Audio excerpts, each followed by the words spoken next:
Hello વિદ્યાર્થી મિત્રો, આપ સૌનું ફરીથી સ્વાગત કરું છું ઇન્સ્પાયર એકેડમીના વિડીયો લેક્ચરમાં. આગળના લેક્ચરમાં આપણે ભૌતિક રાશિ, મૂળભૂત ભૌતિક રાશિ, સાધિત ભૌતિક રાશિ અને પૂરક ભૌતિક રાશિ વિશે ચર્ચા કરી લીધી છે અને ભૌતિક રાશિના પરિમાણ વિશે પણ માહિતી મેળવી હતી કે ભૌતિક રાશિને આપણા પરિમાણ કઈ રીતે દર્શાવી શકીએ. તો કે મોટા ભાગે આપણે જે ચોરસ કૌંસમાં દર્શાવતા હતા અને કોઈ પણ ભૌતિક રાશિના પરિમાણ એટલે શું, તો કે જો એ ભૌતિક રાશિ જે કોઈ પણ ભૌતિક રાશિના પરિમાણ જોઈએ છે તેને મૂળભૂત ભૌતિક રાશિના સ્વરૂપમાં દર્શાવીએ તો મૂળભૂત ભૌતિક રાશિ પર જે આપણે ઘાતાંક મૂકીએ છીએ તે ઘાતાંકને આપણે જે ભૌતિક રાશિના પરિમાણ જોઈએ છે તેના પરિમાણ કહે છે. દાખલા તરીકે ફરીથી આપણે રીકેપ્ચર કરીએ થોડું ઘણું કે મૂળભૂત ભૌતિક રાશિના પરિમાણ આપણે MLT સ્વરૂપે દર્શાવતા હતા અને હોમવર્કમાં મેં આપણને બે પ્રશ્ન તમને પૂછેલા હતા. પહેલો પ્રશ્ન હતો સમયને MLT સ્વરૂપે દર્શાવો, સમયના પરિમાણ MLT સ્વરૂપે દર્શાવો અથવા તેનું પારિમાણિક સૂત્ર મેળવો. અને બીજો પ્રશ્ન હતો કે કાર્યના પરિમાણ મેળવો. તો આપણે હોમવર્ક શું હતું એ જ જોવા પહેલાં થોડુંક રીકેપ્ચર કરી લઈએ આગળના લેક્ચરમાં. તો કે ભૌતિક રાશિના પરિમાણ આપણે કઈ રીતે મેળવતા હતા, તો એના માટે આપણે જોઈએ કે સૌપ્રથમ આપણે વેગની વાત કરીએ. ફરીથી વેગનું કઈ રીતે મેળવતા હતા, તો કે વેગના પરિમાણ મેળવવા છે તો આપણને બે વસ્તુ ખબર હોવી જોઈએ. એક તો વેગનું કાં તો એકમ ખબર હોવી જોઈએ અથવા તેનું સૂત્ર ખબર હોવી જોઈએ. બંને રીતે ફરીથી એક વખત આ જોઈ લઈએ. વેગના પરિમાણ, તો કે વેગનું એકમ આપણને ખબર છે શું છે, મીટર પ્રતિ સેકન્ડ. અને એનું સૂત્ર જોઈએ તો કે વેગનું સૂત્ર શું થશે, સ્થાનાંતર છેદમાં સમયગાળો અથવા સમય. તો જો આપણે સૂત્ર પરથી વેગના પરિમાણ જોઈએ છે તો કઈ રીતે લખીશું, તો કે સ્થાનાંતર એટલે શું દર્શાવે છે, અંતર. અંતર એટલે કે લંબાઈ, તો એનું પરિમાણ બનશે, લંબાઈનું પરિમાણ બનશે L, કેપિટલ L.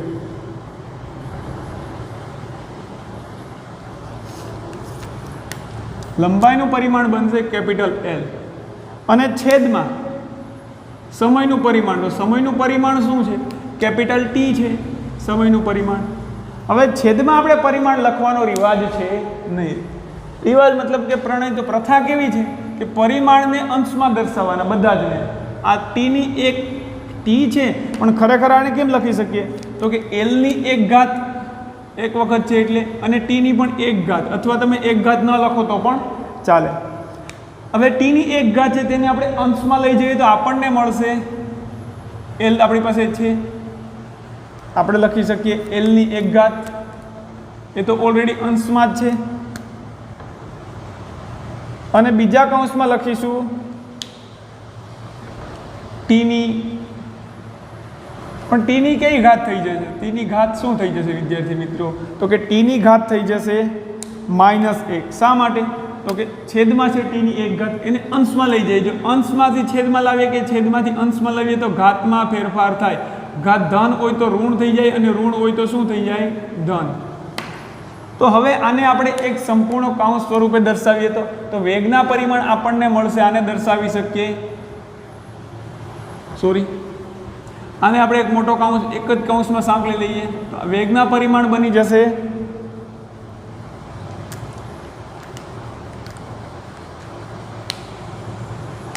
એલની એક ઘાત, તો આપણે લખીએ એલની એક ઘાત અને ટીની -1 ઘાત. આને તમે આમ પણ લખી શકો એલની એક ઘાત અને ટીની -1 ઘાત. અથવા બીજું કઈ રીતે લખી શકતા હતા આને આપણે, મેં તમને કીધું હતું એક ઘાત ન લખો તો પણ ચાલે, પણ -1 હોય તો લખવું પડશે. તો આને આપણે લખીશું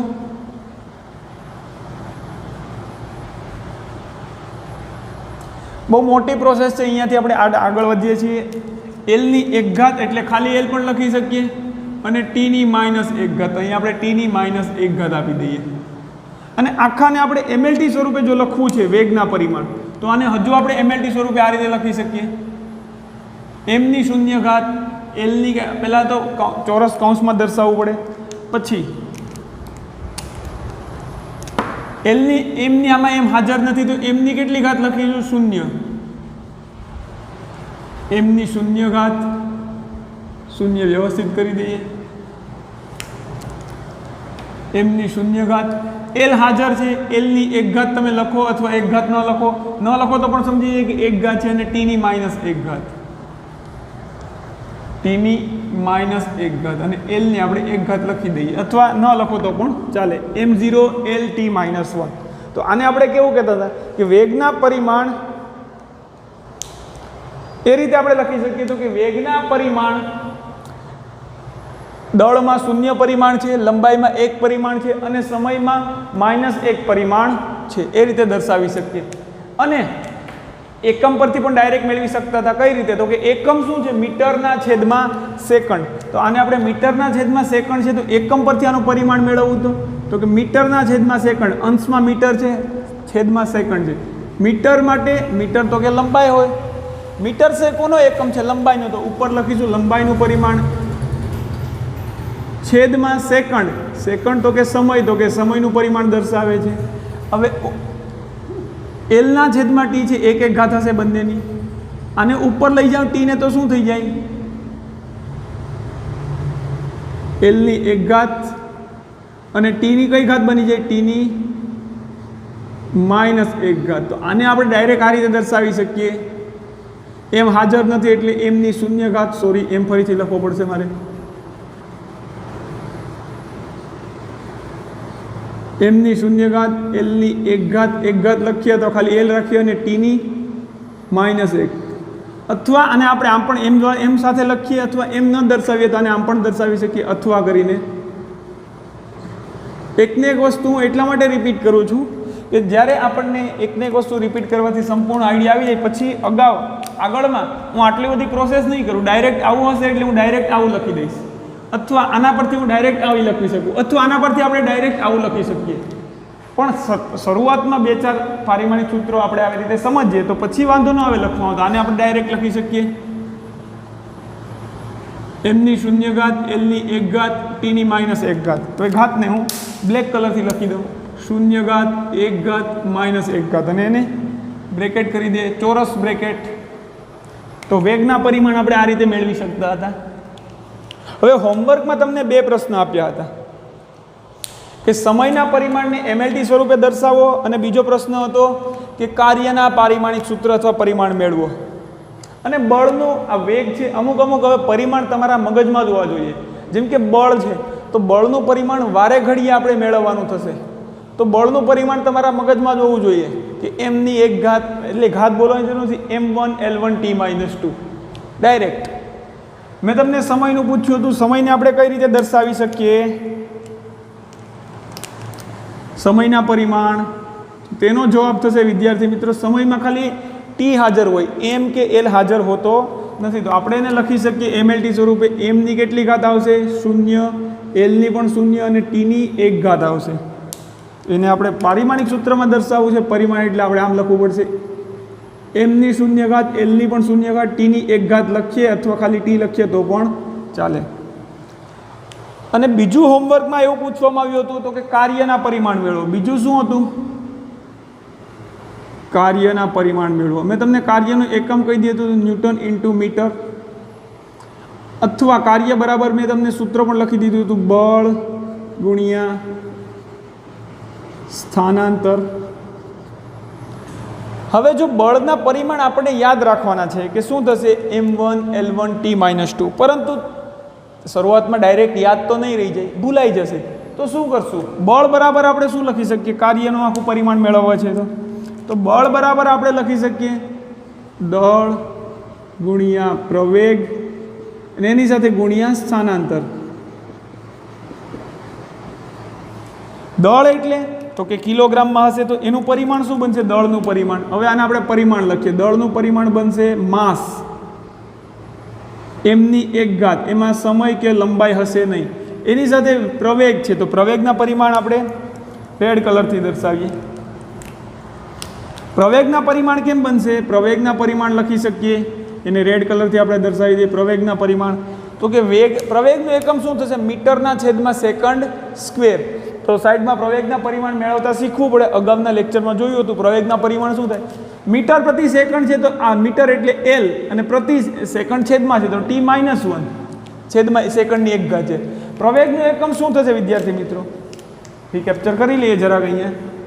પ્રવેગનું એકમ થશે મીટર પ્રતિ આપણે આમ લખી શકીએ પ્રવેગનું એકમ મીટર પ્રતિ સેકન્ડ સ્ક્વેર. મીટર એટલે તો કે એલ દર્શાવે છે લેન્થ, અને સેકન્ડ સ્ક્વેર તો કે છેદમાં ટીની 2 ઘાત છે. તો હું આ રીતે લખીશ ટીની 2 ઘાત. હવે આને આપણે ડાયરેક્ટ સાદુરૂપ આપી દઈએ તો શું થઈ જાય? એલ ની 1 ઘાત અને ટીની -2 ઘાત. ટીની 2 ઘાત ઉપર, અહીંયા 1 ઘાત છે, છેદમાં 2 ઘાત છે ટીની, ઉપર લઈ જાય તો -2 ઘાત. તો પ્રવેગના પરિમાણ આપણને મળી ગયા L1 T -2 અથવા LT -2. તો અહીંયા હું લખી દઈશ પ્રવેગના પરિમાણ શું મળશે આપણને? પ્રવેગના આ દળના પરિમાણ થઈ ગયા, અહીંયા પ્રવેગના પરિમાણ બનશે L1 T -2. એની સાથે ગુણાકારમાં છે સ્થાનાંતરના પરિમાણ. સ્થાનાંતર એટલે એક જાતની લંબાઈ જ થાય. તો લંબાઈનું પરિમાણ શું થશે? ખાલી L1. હવે આ બધાનું આપણે સાદરૂપ આપી દઈએ તો કે એમની ટોટલ કેટલી ઘાત છે? 1. આમાં નથી. તો ટોટલ ઘાત મળે આપણને એમની 1 ઘાત. એલની ઘાત 1 અહીંયા છે અને 1 અહીંયા છે. 1 ને 1 2, તો કે એલની 2 ઘાત. અને ટીની અહીંયા 0 છે, અહીંયા -2 છે, 0 છે. તો અહીંયા આપણે લખીશું ટીની કેટલી ટોટલ? તો કે -2 ઘાત. આ થઈ ગયું આપણું કાર્યના પરિમાણ. તો કે કાર્યના પરિમાણ દળમાં 1 છે, કાર્યનું પરિમાણ લંબાઈમાં અંતરમાં લંબાઈમાં 2 છે અને સમયમાં -2 છે. M1 L2 T -2 એ રીતે યાદ રાખી શકીએ. કાર્યનું પરિમાણ તમારે મોસ્ટ આઈએમપી એવું કહી છે. મોસ્ટ આઈએમપી એટલે એવું બધું કાંઈ નહીં, પણ મગજમાં આવવું જોઈએ, ક્યાંક ને ક્યાંક અથડાશે. અને બળનું પરિમાણ મેં તમને કીધું હતું એમ M1 L2 T -2 ડાયરેક્ટ ખબર હોય તો પણ આ મળી શકે. અને ડાયરેક્ટ જો આપણે આની ઉપરથી જોઈએ છીએ ન્યૂટન ઇન્ટુ મીટર, તો આપણે કઈ રીતે લખી શકીએ? ન્યૂટનના એટલે કે બળ દર્શાવે છે. બળના પરિમાણ જો આપણને યાદ હોય તો ન્યૂટન ઇન્ટુ મીટર એટલે કાર્યનું પરિમાણ ડાયરેક્ટ. અને કાર્યનો એક એકમ વિદ્યાર્થી મિત્રો થશે જૂલ, કેપિટલ J. તો ન્યૂટન ઇન્ટુ મીટર બરાબર જૂલ લખી શકીએ. ક્યાંક પણ તમને માનો કે જૂલ આવી ગયું, જૂલ બરાબર શું લખી શકીએ? Newton into metre. એનો મતલબ કે જો જૂલ જેનો એકમ હશે તેના પરિમાણ આ થશે M1 L2 T -2. અને આનો ડાયરેક્ટ એકમ ઉપરથી જૂલ એટલે કે ન્યૂટન ઇન્ટુ મીટર લખી દઈએ તો એકમ ઉપરથી પરિમાણ તો કે ન્યૂટન એટલે બળનું પરિમાણ. બળનું પરિમાણ આપણને મેં તમને યાદ રાખવાનું કીધું M1 L આવશે M1 L1 T -2. આ બળનું પરિમાણ છે, બળ, અથવા આપણે કહીએ ન્યૂટનનું પરિમાણ છે. અને એની સાથે મીટર, તો મીટરનું પરિમાણ બનશે, મીટર એટલે લંબાઈ, તો L1. આનું સાદરૂપ આપીએ તો આપણને શું મળશે? M1 આમાં કાંઈ નથી એટલે ખાલી M1 લખીશું.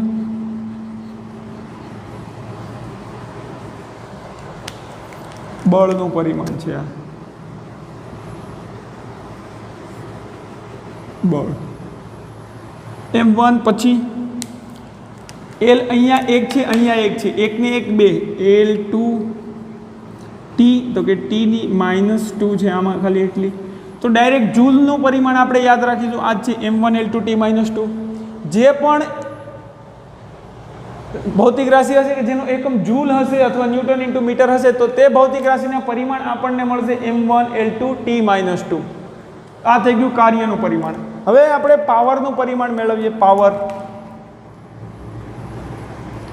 ભૌતિક રાશિ છે. પાવર એટલે તો કે એકમ સમયમાં થતું કાર્ય, કાર્યના છેદમાં સમય. તો પાવરના પરિમાણ આપણે કેમ મેળવીશું? કાર્યનું પરિમાણ આપણને ખબર હોવી જોઈએ. પાવરનો એકમ થશે વિદ્યાર્થી મિત્રો જૂલ પર સેકન્ડ. તો જૂલના પરિમાણ આપણને યાદ હોય અથવા આ સૂત્ર યાદ હોય તો તેના પરથી મળી જાય. આપણને કાર્યનું પરિમાણ શું છે? M1 L1 T -2.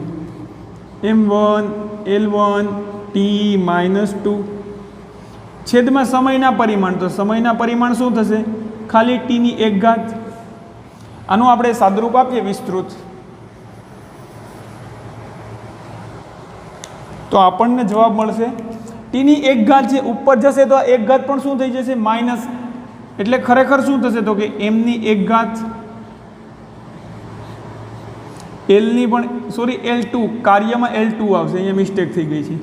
M1 L2 T ની -2 ઘાત તો ઓલરેડી હતી જ ઉપર, અને T ની આ 1 ઘાત છે તેને આપણે ઉપર લઈ જઈએ એટલે શું મળશે? તો કે T ની -1 ઘાત.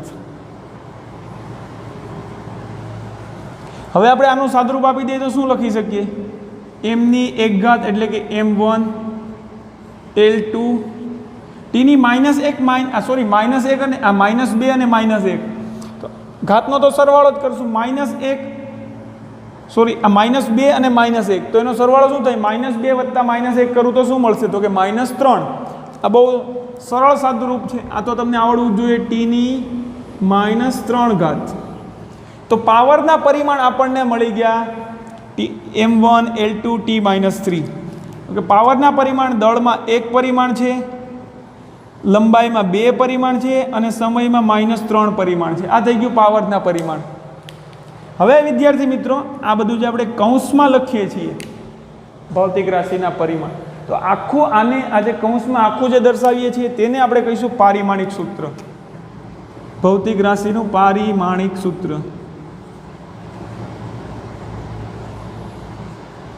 અથવા પરિમાણ સૂત્ર પણ કહી શકીએ. તો હવે આપણે બોલશું કે વેગનું પારિમાણિક સૂત્ર શું થશે?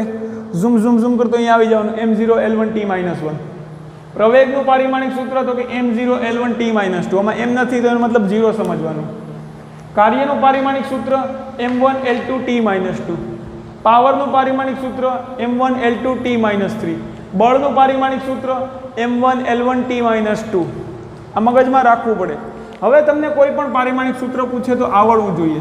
હવે જે મહત્વની વસ્તુ હવે સમજવાની છે કે કેટલીક ભૌતિક રાશિ એવી છે કે જેનો કોઈ એકમ નથી હોતો, તો તેના પારિમાણિક સૂત્ર શું થશે?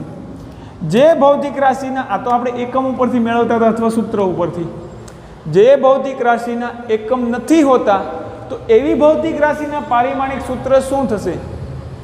તો એવી ભૌતિક રાશિને આપણે અગાઉ જોઈએ. હવે એવી ભૌતિક રાશિને બીજું કંઈક નામ પણ આપી શકીએ જે આપણે હમણાં ડિસ્કસ કરીએ. તો એમાં પ્રથમ આપણે અભ્યાસ કરીએ વક્રી ભવનાંકનો, કે કોઈ માધ્યમનો વક્રી ભવનાંક શું છે? તમે ધોરણ 10માં સમજીને આવ્યા છો. કોઈ માધ્યમનો વક્રી ભવનાંક એનું સૂત્ર શું છે? તો કે શૂન્યાવકાશમાં પ્રકાશનો વેગ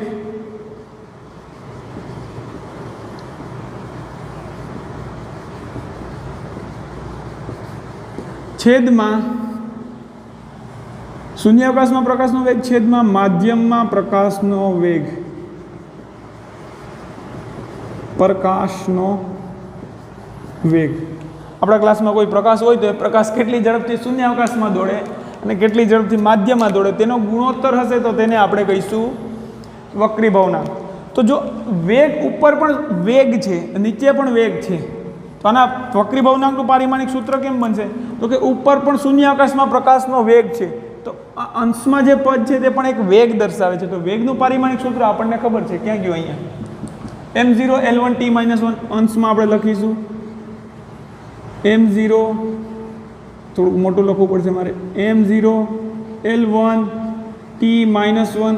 અને છેદમાં શું છે? તો કે છેદમાં પણ માધ્યમમાં પ્રકાશનો વેગ છે. તો છેદમાં જે પદ છે તે પણ પ્રકાશનો વેગ, કોઈનો પણ વેગ દર્શાવે છે. તો વેગનો એકમ આવો જ થાય, L1 T -1. તો છેદ માટે આપણે પારિમાણિક સૂત્ર આવું બનશે. છેદમાં લખીએ તો m0 L1 T -1. હવે જો વિદ્યાર્થી મિત્રો વક્રી ભવનાંકમાં મેં તમને મતલબ કે ધોરણ 10માં આપણા જે લેક્ચર છે તેમાં તમે જોયું હશે તો ખ્યાલ આવશે કે વક્રી ભવનાંક જે ભૌતિક રાશિ છે તે કેવી છે? એકમ રહિત. એકમ રહિત. એને એકમ હોતો નથી. તો જે ભૌતિક રાશિની એકમ નથી હોતો, કારણ કે આનો એકમ મીટર પ્રતિ સેકન્ડ, આનો એકમ મીટર પ્રતિ સેકન્ડ, મીટર પ્રતિ સેકન્ડ, મીટર પ્રતિ સેકન્ડ, સરખી તાકાતવાળા મરી જાય, કેન્સલ આઉટ થઈ જાય, કોઈ જ એકમ વધે નહીં. તો જે ભૌતિક રાશિનો એકમ હોતો નથી તેના પરિમાણ આપણે કઈ રીતે મળશે? તો કે એના સૂત્ર પરથી મેળવીએ. અને એકમ હોતો નથી તેના પરિમાણ શું બનશે? તો કે જો m ની 0 ઘાત, m ની 0 ઘાત અંશમાં સેમ છે, અંશ m ની 0 ઘાત તો લખવાની જરૂર જ નથી, એટલે આપણે m ની 0 ઘાત લખીએ. કાંઈ વધતું જ નથી તો 0 ઘાત રહેશે. અહીંયા l ની 1 ઘાત છે, નીચે l ની 1 ઘાત છે, અંશનું પદ એમને એમ રાખી દઈએ, l ની 1 ઘાત t ની -1 ઘાત. અને આ છેદનું જે પદ છે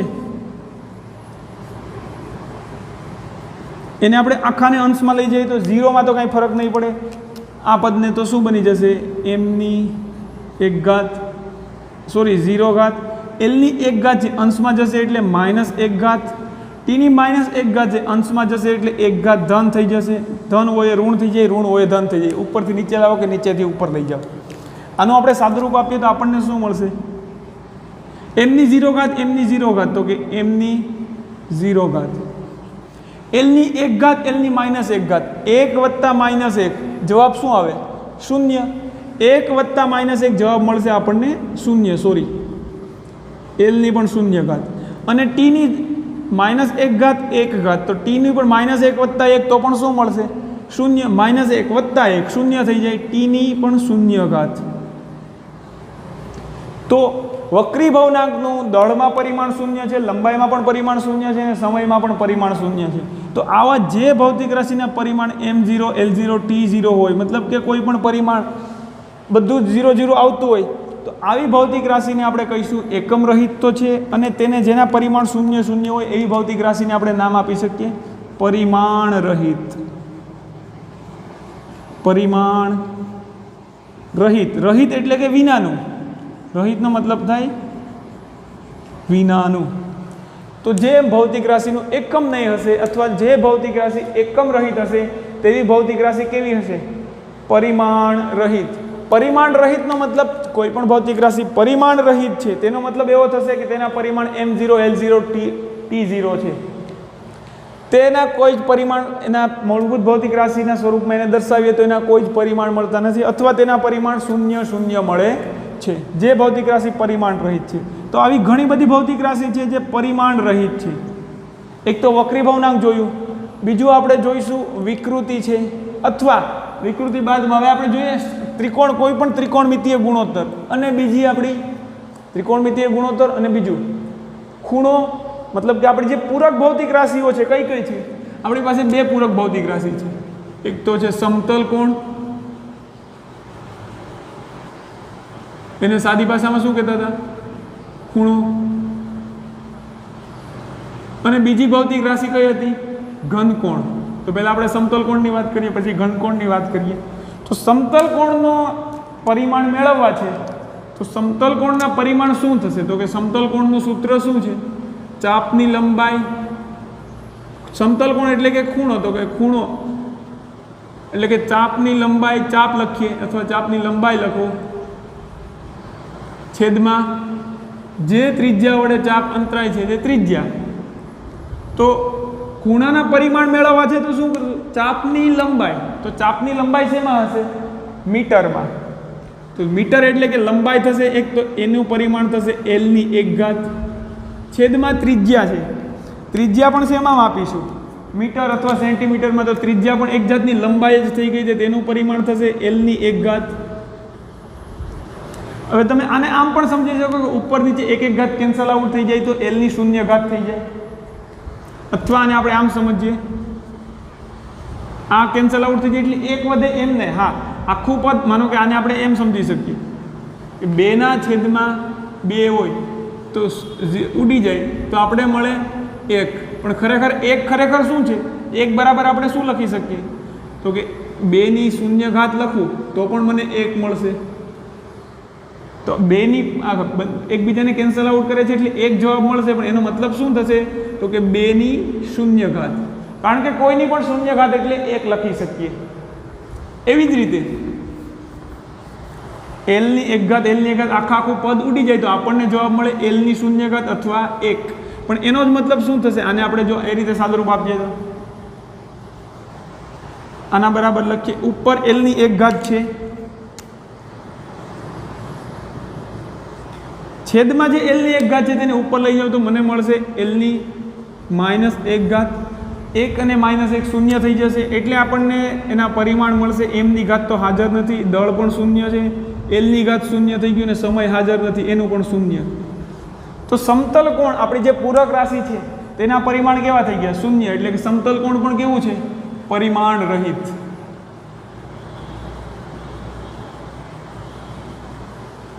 સમતલ કોણનો એકમ છે, એકમ શું છે? તો કે રેડિયન. છતાં પણ પરિમાણ રહિત છે. હું અત્યાર સુધી અહીંયા આપણે એવું જોયું હતું કે જે ભૌતિક રાશિનો એકમ નહીં હોય તે ભૌતિક રાશિ પરિમાણ રહિત હશે, પરંતુ આ સમતલ કોણ અને ઘનકોણ એવી ભૌતિક રાશિ છે કે જેના એકમ હોવા છતાં પરિમાણ રહિત છે. તો તમને પૂછે કદાચ કે એવી કઈ ભૌતિક રાશિ છે કે જેનું એકમ છે છતાં પણ પરિમાણ રહિત છે, તો કે સમતલ કોણ. અને પ્રશ્ન એમ પણ પૂછી શકે કે નીચેનામાંથી કયું વિધાન સત્ય છે, અને એમાં પ્રશ્ન હોય કે એકમ વિનાની રાશિ પરિમાણ રહિત જ હશે, અથવા જે રાશિ પરિમાણ રહિત હશે તેનો એકમ નહીં હોય, તો એ સત્ય નથી, અસત્ય કહેવાય. કારણ કે આનો એકમ નથી ને પરિમાણ રહિત છે એ તો બરાબર છે, પણ આનો એકમ હોવા છતાં પરિમાણ રહિત છે. તો આપણે એવું ન કહી શકીએ કે જે ભૌતિક રાશિ પરિમાણ રહિત હશે તે એકમ રહિત જ હશે, કારણ કે અહીંયા સમતલ કોણ પરિમાણ રહિત હોવા છતાં એકમ છે. તેવી જ રીતે આપણે ઘનકોણનું જો જોઈએ, બીજી આપણી પૂરક રાશિ હતી ઘનકોણ. ઘનકોણના પરિમાણ લખવા છે તો ઘનકોણનો એકમ આપણને ખબર છે શું છે, સ્ટીરેડિયન, SR.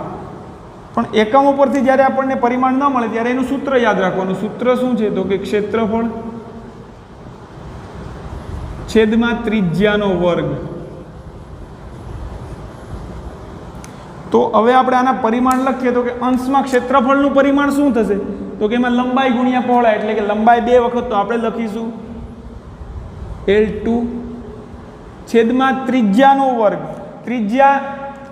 ત્રિજ્યાના પરિમાણ શું થશે તો કે લંબાઈ પણ એનો વર્ગ છે, મતલબ કે ત્રિજ્યા 2 વખત. તો અહીંયા આપણે લખીશું ત્રિજ્યાનો મતલબ થશે L, ત્રિજ્યાનો વર્ગ એટલે L ની 2 ઘાત, ત્રિજ્યા 2 વખત, તો કે L નું પરિમાણ 2 વખત L ની 2 ઘાત. આનું સાદુરૂપ જો આની જેમ જ આપણે આપીએ તો શું લખી શકીએ, L2 એની સાથે આ માઇનસ આ પ્લસ, છેદમાં જે L2 છે અંશમાં જશે એટલે શું થઈ જશે L ની -2 ઘાત. તો આપણને અહીંયા જવાબ મળશે તો કે આને બરાબર આપણે અહીંયા લખીએ તો શું મળશે તો કે L ની 2 ઘાત L ની -2 ઘાત 0 થઈ જશે. તો કે આમાં m તો ઓલરેડી હાજર નથી એટલે આપણે લખીએ m ની 0 ઘાત, L ની પણ 0 ઘાત, કારણ કે +2 -2 0, અને t ની પણ હાજર નથી તો t ની પણ 0 ઘાત. તો ઘનકોણના પરિમાણ બનશે આપણને m0 l0 t0. ઘનકોણ પણ એકમ હોવા છતાં પરિમાણ રહિત છે. ઘનકોણ પણ એકમ હોવા છતાં પરિમાણ રહિત છે. અને આપણે કોઈ પણ હવે ત્રિકોણમિતીય ગુણોત્તર લઈએ, કોઈ પણ ત્રિકોણમિતીય ગુણોત્તરની વાત કરતા હોઈએ, ત્રિકોણમિતીય ગુણોત્તર કોઈ પણ, સાઇન લઈ લો, કોસ લઈ લો, સેક લઈ લો, ટેન લઈ લો, કોઈ પણ ત્રિકોણમિતીય ગુણોત્તર, ત્રિકોણમિતીય ગુણોત્તર.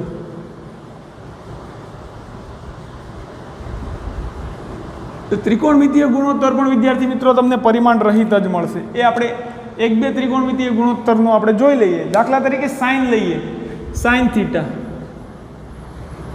તો સાઇન થીટા બરાબર શું થાય તો કે સામેની બાજુ છેદમાં પાસેની બાજુ, સામેની બાજુની લંબાઈ છેદમાં અહીંયા કર્ણ આવશે, મિસ્ટેક થઈ ગઈ. અહીંયા ટેન થીટા હોત તો આપણે પાસે અહીંયા લખીશું કર્ણ. સામેની બાજુની લંબાઈ છેદમાં કર્ણની લંબાઈ. તો સાઇન થીટા છે એ ખરેખર શું દર્શાવે તો કે સામેની બાજુની લંબાઈ. તો એ લંબાઈ શેમાં હશે, લંબાઈ એટલે કે લેન્થ માટે આપણે લખીએ અથવા મીટર, તો એ મીટરમાં દર્શાવીશું એટલે કેપિટલ L લખીશું, L ની 1 ઘાત, છેદમાં કર્ણ. પણ કર્ણની પણ લંબાઈ મૂકવાની છે, તો કર્ણની લંબાઈ પણ લંબાઈ દર્શાવે છે. લંબાઈ દર્શાવવા માટે L ની 1 ઘાત જ આવે.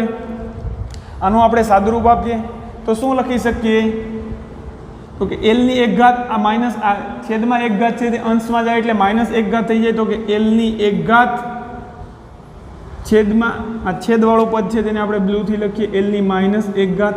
જો આનું સાદુરૂપ આપણે આપીએ તો આપણને મળશે આમાં L ની 1 ઘાત, L ની -1 ઘાત એટલે L ની 0 ઘાત, એટલે કે કોઈ જ હાજર નથી. M ની પણ 0 ઘાત, L ની પણ 0 ઘાત, T ની પણ 0 ઘાત.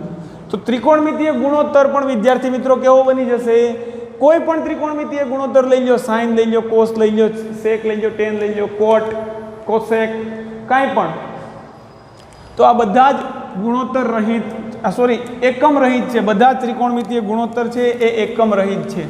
તો હોમવર્કમાં વિદ્યાર્થી મિત્રો આપણે વાદળ કરી દઈએ